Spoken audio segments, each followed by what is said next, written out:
Hey guys, Jonathan here, and today I've got the brand new LEGO Marvel Visual Dictionary here in hand, and we're going to review it. Now, there's a lot of special stuff going on with this. First and foremost, there is an exclusive brand new Iron Man minifigure that comes in this, and this is also our very first LEGO Marvel Visual Dictionary that we've ever gotten. Now, for those that don't know what a Visual Dictionary is, I'll just open it up to a random page. You can see that it kind of breaks down like super specific things within the LEGO Marvel theme between sets, minifigures, and all that good stuff. And this retails for $25. I'll drop an affiliate link down below if you'd like to order it online. But yeah, it's a really, really cool piece. Just talking about the cover real quick, a lot of visual dictionaries in the past have had like a bubble where you can see the minifigure. This time around, you actually open the minifig up out of this flap. Of course, I've already taken it out because I gotta do so to film the review. But I do like that, you know, you don't have like a big empty bubble on the cover. You do get a nice finished cover like that. Then, of course, we've got the back cover. It is a hardcover, and without further ado, why don't we actually just get into the book review? But before we do that, let's talk about that Iron Man minifigure. So, of course, the main star of the show is the exclusive Iron Man minifigure. Now, this is based off of the comics, and it's model 64 from the comics. It's a fine figure. It's not bad. I do hate the new helmet. I mean, look at it from this angle. It just looks really, really bad. It doesn't look so bad straight on, but from certain angles, the flat faceplate on these helmets just really does not work for me, so there's that. The other thing is, the fact that this is from the comics really, really grinds my gears, because I feel like the last thing we need is one more Iron Man armor when there's so many classic comic book figures that we could get, like classic Ant-Man, classic Wasp, literally almost any classic version. What about Amazing Fantasy 15 first appearance Spider-Man? You know, there's so many characters that would have been a better fit. And if we're going MCU, think about the characters we still haven't gotten, like Winter Soldier, Captain America in his stealth outfit, Ronan from Endgame, or even Stan Lee. I don't know. I just feel like getting one more random Iron Man armor is the last thing that anybody was asking for, especially in something like this when these visual dictionaries typically are good opportunities to give us figures that would probably never come in a LEGO set otherwise. So, I don't know. This felt a little bit weird, and it's a fine figure, but man, it just leaves a lot to be desired when you think of any other character it could have been. Alright, so I'm actually going to show you every page of this book. We're going to spend more time on some pages than others, but yeah, at the front here, we've got an interesting battle going on with the Guardians of the Galaxy, Rocket and Groot, one of the deviants from the Eternals, and of course, the Water Dragon from Shang-Chi. Now, as we open it up, you can see that we're actually going to have a table of contents up front. Like I said, we're not going to spend a lot of time on every page, but you can always pause the video and go in from there. Now, while I let you read through this page if you'd like, I do want to say there's probably very few people on this planet that think about LEGO Marvel as much as I do, so I want to point out a lot of things as we go through, some things that are actually not factually correct, and some things that could be explained a little bit more. So, right up front here, you can see they give us a year by year, and this is a really cool overview of the Marvel sets that came out literally year by year. Now, something to point out is that according to their own words here, 2012 is the official start of Marvel. I would tend to agree, but there were Spider-Man sets in 2003 and 2004 that are referenced at the end of the book, but technically, I think that Marvel did start with at least the 2003 Spider-Man sets. You could maybe argue the studio sets from 2002, but I digress. Anyways, as we move on, actually, there's something here I want to talk about. If you look, it says that the images on gray backers are the ones from like comics or cartoons or video games or whatever, and then anything on the white is actually from the MCU. Well, right here, it talks about the Lola car being in the MCU.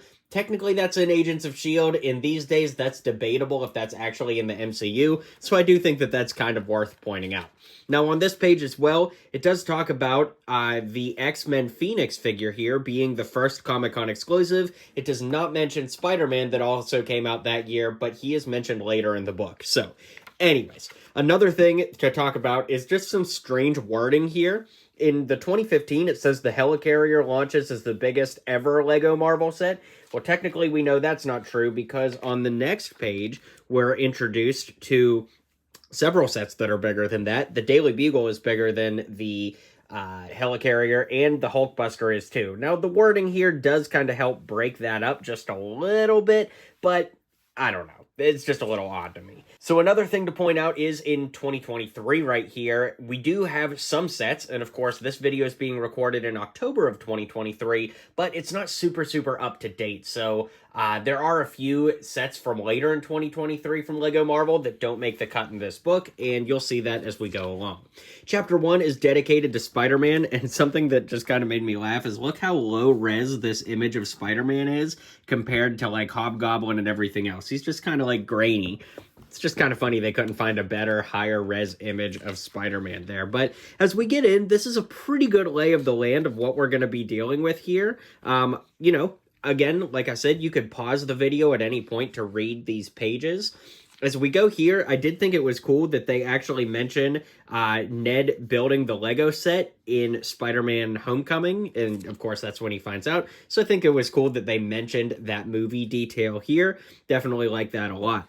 As we flip over to the next page, I do think it's interesting that they confirm that this is bat's blood in Morbius's little, you know, vial there. Kind of violent, if you ask me, but definitely cool that it's mentioned here.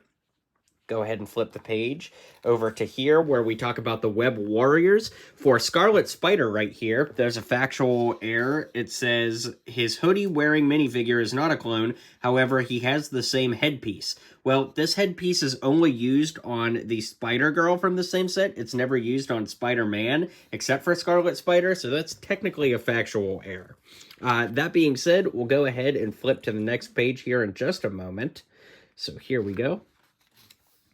Over here, everything looks pretty good, no factual errors. I do think it's cool to kind of celebrate all of the different spider vehicles we've gotten over the years, although I've been pretty vocally outspoken how I don't like these, because I like Spider-Man being kind of like a broke down on his luck teenager or college student, not somebody who could possibly own a monster truck, a mech, a second monster truck, a helicopter, and so on. It's just not the way that I like to think of Spider-Man, but hey, that's just me. Of course, we've got the Spider Lair here. Definitely a classic set from a couple years ago. I do like that they point out the video game Easter egg, kind of referencing the PS4 game on the screen there. Of course, we all knew that. I just like that the book actually references that. I think that's pretty cool.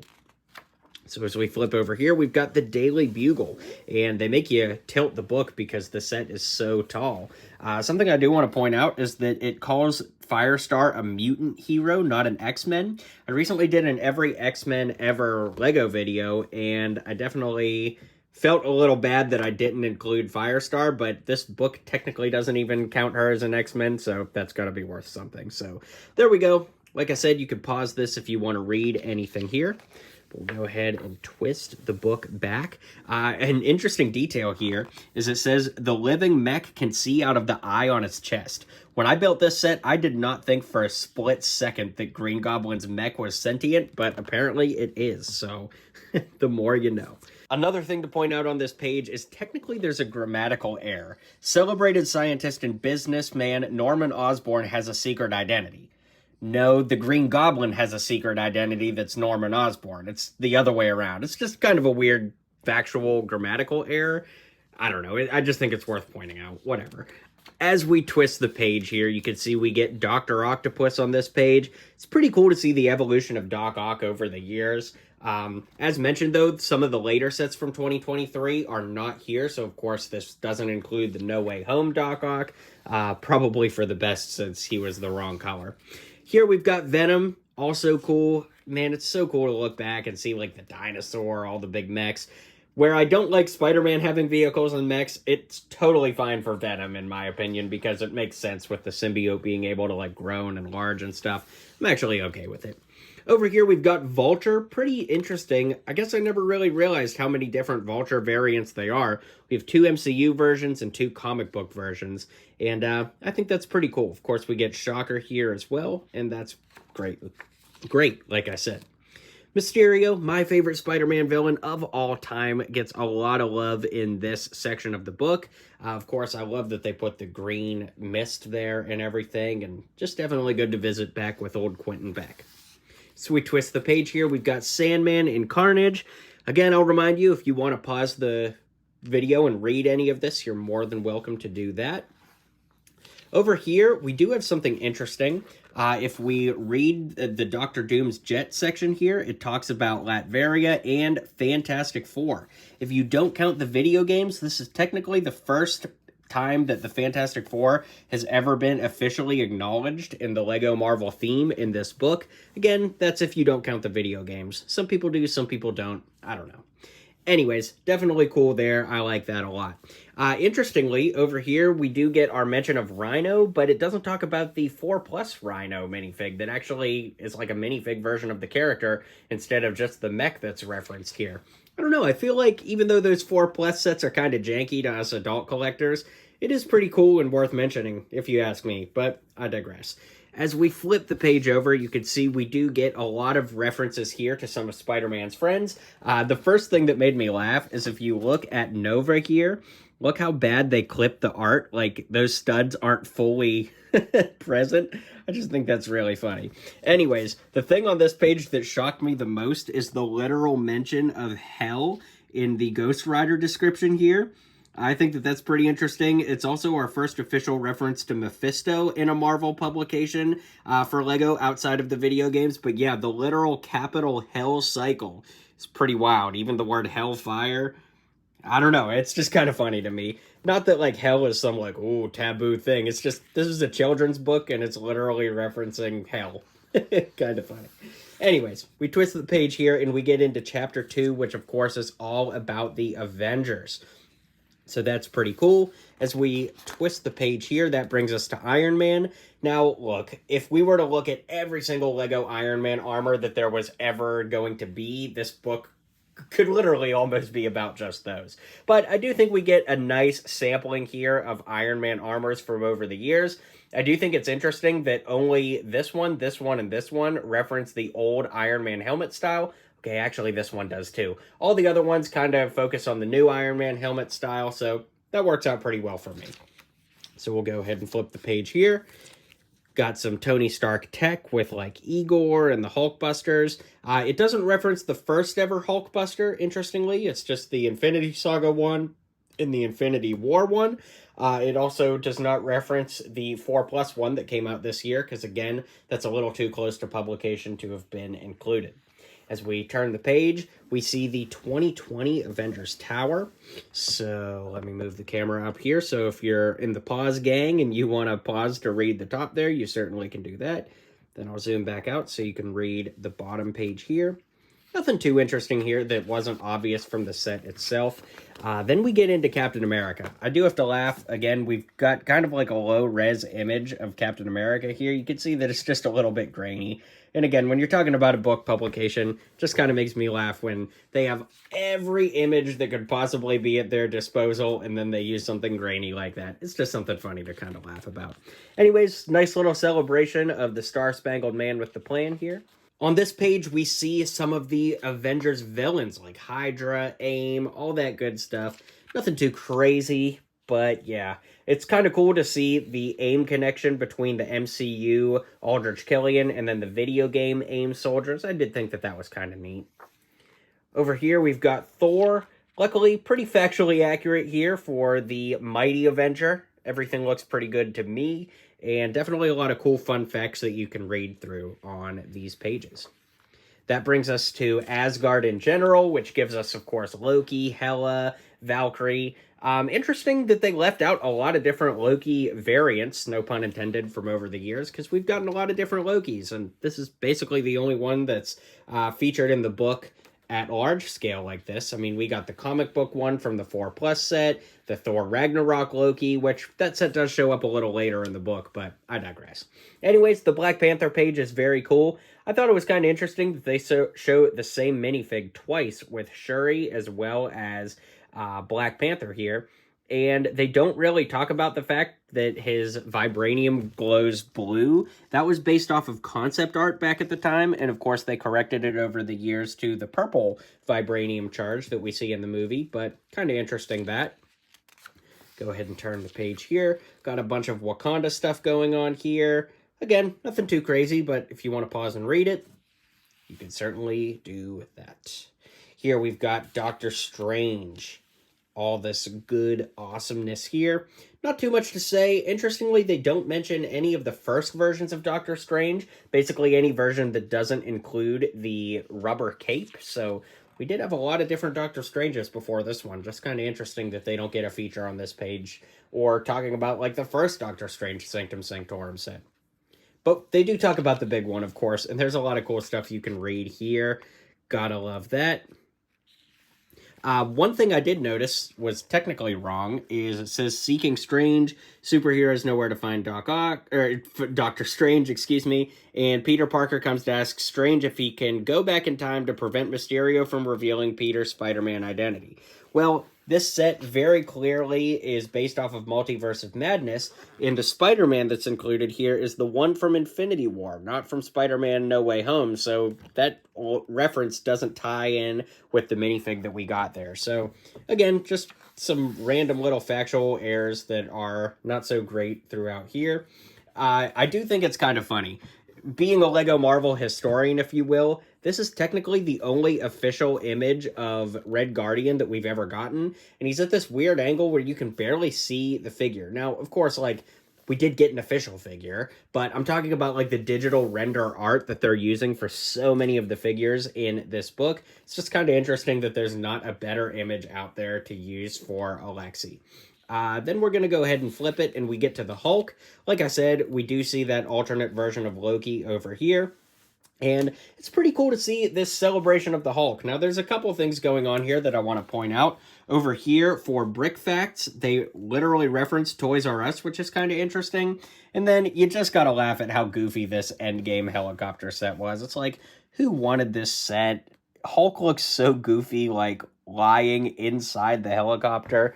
Gosh, that might be one of the worst LEGO Marvel sets ever. That's just so awful. As we turn the page here, we get a celebration of Captain Marvel. I do like that we see almost every version of the character in these pictures here. They do reference the San Diego Comic-Con set here. This is the first Comic-Con set that's been referenced in the book, if you don't count Jean Grey Phoenix from earlier in the book, so that's quite cool.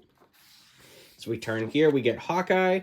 A lot of interesting stuff here. The book does point out about Spider-Man here having the unique torso. That torso only came in this set because it was based off of concept art. We also see another version of Loki up here, although he's not really like highlighted per se, but it is nice that we're seeing different versions of the characters. Now for Ant-Man, of course, he is my favorite MCU superhero, if you don't count Tobey Maguire, and we do have a pretty bad error on this page. If you look, it talks about Hank Pym and his wife Janet Van Dyne work together as Ant-Man and the Wasp, but that is clearly Scott Lang. The Hank Pym minifigure was actually black. Well, this is black too, but it's mostly black. It's a completely different minifig. That's Scott Lang, even though it's saying it's Hank Pym. That's one of the more egregious things in this book that's just flat out wrong, but it is kind of funny to laugh at, if I'm being honest. So there we go. We got another pretty bad one here just one page later. It talks about the Iron Man Patriot minifigure. It's like, who wrote this? That is the Iron Patriot, which is War Machine. It has literally nothing to do with Iron Man, except for the fact that Tony Stark would have built the armor. But other than that, this is a nice celebration of the War Machine character and the different sets he's come in, although it does leave a lot of them out, like the one from the Helicarrier, the original War Machine from Iron Man 3. So, you know, it's a nice celebration. The Bricktober figure, he's not in here. So it's cool to see the history, I suppose, but it's definitely not like a complete, you know, breakdown of the character. Over here, we've got Vision. I do like that it pointed out that this one from 2015 had the blue gemstone in the head. You could see that they used that for the main reference image, but then the later Vision does have a yellow gemstone, so that's cool. Not really a ton to say about Scarlet Witch or anything like that, so as we move over here, we get Falcon and the Winter Soldier. Man, that would make a good title for a TV show, don't you think? But we do get a reference to the White Wolf here that came in the Bricktober pack. So when we go back a couple pages to War Machine, it's like they could have referenced the Bricktober pack because they did it here. I don't know. It's just kind of interesting to see the things that they choose to leave out. Anyways, Miss Marvel, definitely cool. We have since gotten more Miss Marvels in the 4+ set, as well as the Marvel set. Both of those are maybe a little bit too recent to be included in this book, but I digress. We do have another technical factual error down here. It says that Pepper Potts has 4 minifigures, 2 in business suits and 2 in rescue armor. Well, this is the rescue armor, and this is Pepper Potts in the Iron Man Mark 42 suit. That's technically not rescue. I would say that there are 4 Pepper Potts figures based off of this one here, but I would not say that 2 of those are rescue. Just kind of a technicality thing, you know? Anyways, as we move on, we get a nice celebration here of Nick Fury. Gotta love that. Go ahead and turn the page here. Get some S.H.I.E.L.D. celebration here. Captain Carter, all that good stuff. Awesome, awesome helicarrier from back in the day. Gotta love this one. Then we do get the Quinjet from 2023. Definitely a great set. Absolutely love this one. Definitely one of the best LEGO Marvel sets ever. No doubt about it. But like I said, I hate to keep repeating myself, but if you want to pause it and read all this cool stuff, you can do that. Now we do have a factual error on this page celebrating Thanos. Over here it says, while most sets feature an oversized Thanos big fig, da-da-da-da-da, that's not true. Actually, there are more minifigure scale Thanoses than there are big fig Thanoses. I went to Bricklink and counted. There are 5 big fig Thanoses. Several of them are here. 1, 2, 3. There was a 4th one this year. And like I said, there's 5 total. And there are actually 7 minifigure scale ones. So you can look that up if you don't believe me. But it's just kind of interesting and definitely a factual error that the book puts forth here. So we go through here, we get the Children of Thanos. Definitely nice to see all of these. Get Chitauri and Outriders. Ultron and other powerful beings. Interestingly, they reference the original MODOK several times in this book, but they only show us the most recent one. So, you know, just kind of unique. Here we go with human villains, basically all Iron Man villains. I think they could have just said that. Although Ulysses Claw, I mean, he does kind of have a little skirmish with the Avengers there in Age of Ultron. I think he counts. Sakaar and Talokan, getting us some more characters here. You gotta love that they went so in-depth with everything and showed us literally all of these different factions for the MCU. Speaking of factions, that brings us to Guardians of the Galaxy and other teams. Kind of interesting to see them tied in here with the Eternals. And of course, that does bring us to the cover art that we saw at the beginning of the book. So, got the Guardians of the Galaxy here. Star-Lord, all that good stuff. The Milano, man, that page looks so good with all the colors. Great, great set. I always love the scale of this. And of course, the original Guardians ship was really great too. Rocket and Groot. Almost every figure for both is shown here, but not quite all of them. You know, it's a tough thing with these books, right? Like, should they literally show every single one, or should it just be a highlight reel? Personally, I think that they should show every variation. Like, maybe there could even be a section of the book that's like every minifig ever. For Marvel, you could do it. There's only a couple hundred different figures, but for Star Wars, my gosh, a minifig, that would just be insane. I think there actually are minifig visual dictionaries for Star Wars. I think there's even one for DC, so maybe we'll get another one for Marvel in the future. That'll be a good opportunity for us to get, like, Stan Lee or Winter Soldier Captain America or something like that. I don't know. Tough to say. But we do have some recent sets here with, like, the Guardians of the Galaxy Volume 3 sets. Definitely nice to see those included here. The Eternals. I know everybody loved this movie. Got Shang-Chi. Now, unsarcastically, everybody loved this one. This was a great one. I love this movie. That brings us to the X-Men. Something interesting to point out. Do you recognize who's missing here? It is Deadpool. There's no mention of Deadpool whatsoever, and he literally came in this set. This is Deadpool's helicopter, and even if you read down here, it removes any mention of Deadpool, and he's not in this book anywhere at all. That does not make me super hopeful to get Deadpool in any future sets, unfortunately, and I was definitely bummed when I got here and learned of that. So now we get to special sets. These are things that don't quite fall into any category of anything we've talked about to this point, like the buildable figures. You guys know I love these. Can you hear my sarcasm? Not really. I can't stand these. But if you want to read all about them, you certainly can. You can pause it. Go ahead and turn the page here to the Lego Brickheads. Now, we do have a factual error here. In this book, can you believe it? Here, it says Iron Man and Cap, one of the first official Brickheads pairing Iron Man and Captain America, depict the hero's look from the original Avengers movie. Yeah, that doesn't look like the original Avengers movie to me. Those are very clearly based off of the comic books, based off of the cartoony A, and just the general color scheme for Iron Man. Those are not MCU based. That is definitely a pretty bad factual error if you ask me. But the Brickheads do look good all together here, and I'll give them that. Got the Mighty Micros. Gotta love these. Got all the mechs here. Of course, not the 2023 mechs, but I can kind of give them a pass on that because, those are pretty fresh. Although they did come out at the beginning of the year, and there are sets in this book that came out after those, but I guess the splash page doesn't work very well because, where would you have fit them in here? So I'm okay with giving them a pass on the mechs. Here we have the collectible minifigures. This, of course, does highlight the first series of minifigs, but I guess the second set of minifigs came out a little too close to the book's publication. So again, I can kind of give a pass on that. But man, winding back the clocks and looking at how great this series was, gosh, we are so lucky we get Marvel CMFs. They all look so good. I love that. Here we've got the sculptures, interestingly enough. It does reference the new Hulkbuster. The old Hulkbuster was referenced earlier in the book, but I think that one kind of deserves to be here as well. So does the Captain America shield, although that set is absolutely awful. It should probably be referenced here. The Wolverine gauntlet could be referenced here. The Star-Lord helmet. There are definitely a lot of things that have been left off of this page. The Venom helmet, the Carnage helmet, Oh, I spoke too soon. Some of them appeared on the very next page. So I'll take back everything I just said about Venom and Carnage, but the rest should have been there. I think so, at least.